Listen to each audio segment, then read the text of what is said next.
हो, या केसमध्ये जर घटनाक्रम पूर्ण पाहण्यात आला आणि अशा दिसून आला की त्या दिवशी रात्री ज्यावेळी हे घटना घडला त्यावेळी ड्रायव्हरवर दबाव आणण्यात आला होता की त्यांनी स्वतः त्यांच्या अंगावर या केसची जबाबदारी घ्यावी। इनिशियल ज्यावेळी ते पोलीस स्टेशनला आला होता त्यांनी फर्स्ट बयानमध्ये ड्रायव्हरनी पण तसेच सांगितले होते, परंतु त्यावेळीचे पोलीस अधिकाऱ्याने सर्व गोष्टीची खात्री केल्यानंतर मुला गाडी चालवत आहे अशा खात्री झाली होती, म्हणून त्यांच्यावर गुन्हा दाखल झाला होता। ड्रायव्हर त्याचे नंतर पण पोलीस स्टेशनला हीच आग्रह धरून बसला होता की ते गाडी ते चालवत होता।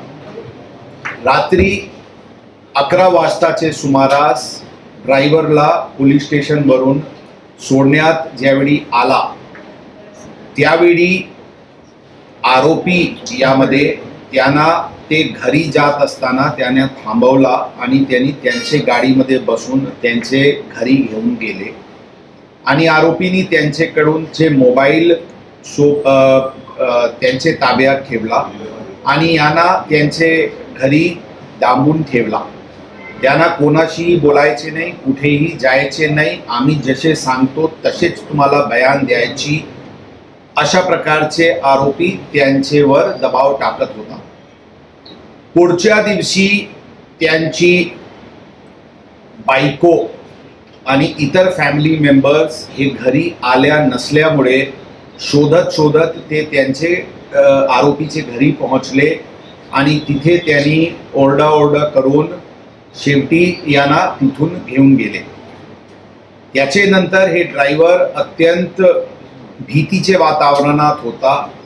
परवा त्यांना शोधून क्राईम ब्रांचकडे आणण्यात आला होता आणि त्यांचे बयान घेण्यात आली होती आणि काल काही बयानमधला काही गोष्टी प्राथमिक कोरोबरेट करण्यात आली आणि नंतर काल गुन्हा 342, 365 आणि 368 रॉंगफुल कन्फाइनमेंट, किडनॅपिंग, एबडक्शन आणि दमदाटी अशा प्रकारचे गुन्हा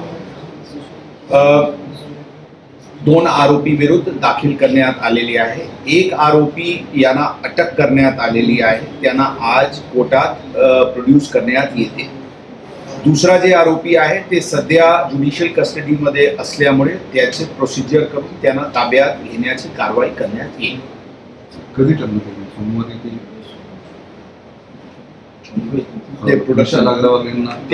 त्यांचे प्रोडक्शन वॉरंट आणि इतर जे प्रोसिजर आहे ते मंडेला करण्यात येईल। सर, त्यांनी जे धमकी दिली होती त्याच्यावर धमकीचं काय स्वरूप होतं? कारण आमिष पण दाखवलं गेलं आणि धमकी पण दोन्ही काय? बरोबर आहे, तुम्ही तुमचे अंगावर घ्या, तुम्हाला भरपूर गिफ्ट देऊ, बक्षीस देऊ, जे तुम्ही मागणार ते आम्ही देऊ, तुम्ही बोलले काही दुसरा काही हे केले, पहिले ते झाला, नंतर ते काही तुम्ही वेगळा बोलले, काही वेगळा स्टँड घेतले तर तुम्हाला बघून घेऊ, तुम्हाला वेगवेगळे प्रकारचे त्यांना धमकी देण्यात आली। आता संपूर्ण हे आज सकाळी घटनास्थळ पंचनामा पण स्पॉटचे झालेली आहे। आता आज त्याचे प्रोड्यूस करून PCR घेऊन मोबाईल फोन्स आणि इतर जे काही रिकव्हरी त्यांच्याकडून करायचे त्याची प्रक्रिया